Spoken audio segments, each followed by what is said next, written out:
दोस्तों यह कहानी ब्रिटेन के करीब तट के पास एक अनोखा देश सीलैंड की। सीलैंड की यह छोटी सी रियासत इंग्लैंड के सफाक तट के करीब है। दावा किया जाता है कि यह दुनिया की सबसे छोटी कंट्री है। दरअसल सेकेंड वर्ल्ड वार के टाइम एक एंटी एयरक्राफ्ट प्लेटफॉर्म था। इसे 1942 में बनाया गया था और इसका नाम था HM फोर्ट रफ। यह नॉर्थ सी में ब्रिटेन की सीमा के बाहर बना हथियारबंद समुद्री किला था। युद्ध के वक्त यह रॉयल नेवी के 300 तक सैनिक तैनात थे और 1966 तक यह निर्जन पड़ा था। फिर ब्रिटिश आर्मी का एक फॉर्मर मेजर यहाँ आया और उसने एक नए देश का गठन किया। यहाँ तट से 12 किलोमीटर दूर 2 पिलर पर बने प्लेटफॉर्म के ऊपर कंटेनर जैसी इमारत का ढांचा है। पब्लिक किए गए ब्रिटिश गवर्नमेंट के एक डॉक्यूमेंट में इस इंग्लैंड के पूर्वी तट का क्यूबा बताया गया था। सीलैंड की भू राजनीतिक परिस्थितियाँ जटिल हैं। किसी भी देश में सीलैंड को मान्यता नहीं दी गई है।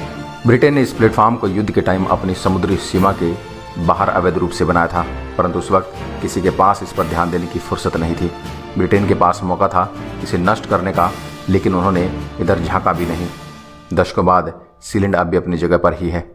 सीलैंड का एरिया केवल 0.004 वर्ग किलोमीटर है।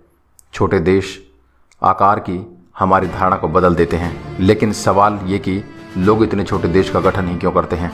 माइक्रोनेशंस the lonely planet guide to home made nations के सह लेखक जॉर्ज डैनफोर्ड ने बताया कि इसके पीछे अपनी वर्तमान सरकार से असंतोष और अपने तरीके से काम करने की इच्छा होती है।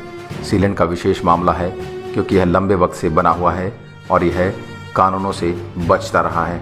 छोटी कंट्रीज को मान्यता देने के नियम 1933 में मॉन्टेविडियो सम्मेलन में बनाया गया था, जिसमें राज्यों के अधिकार और कर्तव्य तय किए गए थे। डैनफोर्ड के अनुसार छोटी कंट्रीज को मॉन्टेविडियो सम्मेलन में मानदंडों से ही परिभाषित किया जाता है। एक राज्य कहलाने के लिए पॉपुलेशन, जियोग्राफिक रीजन, गवर्नमेंट और अदर कंट्री से संबंध को देखा जाता है। हर कंट्री के ओरिजिन की एक कहानी होती है।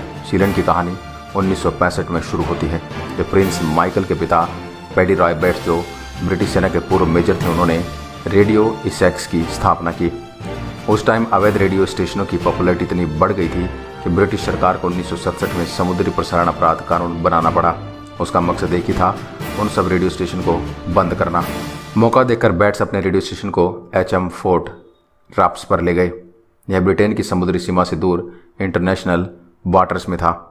9 महीने बाद 2 सितंबर 1967 को उन्होंने सीलैंड रियासत का ऐलान कर दिया और 1970 के दशक में अपने चरम दिनों में यह प्लेटफॉर्म पर 50 लोग रहते थे। उनमें रखरखाव, कर्मचारियों के परिवार वाले और दोस्त भी शामिल थे। सीलैंड ने अपनी राष्ट्रीयता बनाई, जिसमें सेना के शासकीय चिन्ह तय किए गए और संविधान बनाया। इसके अलावा आपको बता दें, उसका अपना झंडा है, फुटबॉल टीम है और राष्ट्रगान भी है। दोस्तों, सीलैंड की करेंसी पर प्रिंसेस जॉन की तस्वीर है। अभी तक यह लगभग 500 पासपोर्ट जारी किए गए हैं। इस छोटी कंट्री का आदर्श वाक्य है, आज़ादी से प्यार। सीलैंड के इतिहास का सबसे विवादित मामला अगस्त 1978 में हुआ था, जब कब्जा करने के मकसद से जर्मनी और हॉलैंड के कुछ भाड़े के लोगों ने सीलैंड पर धावा बोल दिया, लेकिन बैट्स परिवार ने अपनी बंदूकों की नोक पर उन सबको बंधक बना लिया। सीलैंड को हर रोज़ 100 से अधिक ईमेल आते हैं, जिनमें यहाँ एक नागरिक बनने की दरख्वास्त होती है। दिल्ली से लेकर टोक्यो तक के लोग यहाँ सीलैंड के झंडे के प्रति निष्ठा रखने की कसम रखाने को तैयार हैं। बैट्स फैमिली की लाइफ में एक चीज़ बनी हुई है। सीलैंड अब भी अपनी जगह पर स्थित है और नॉर्थ सी को चुपचाप निहार रहा है। तो दोस्तों, आज के लिए बस इतना ही।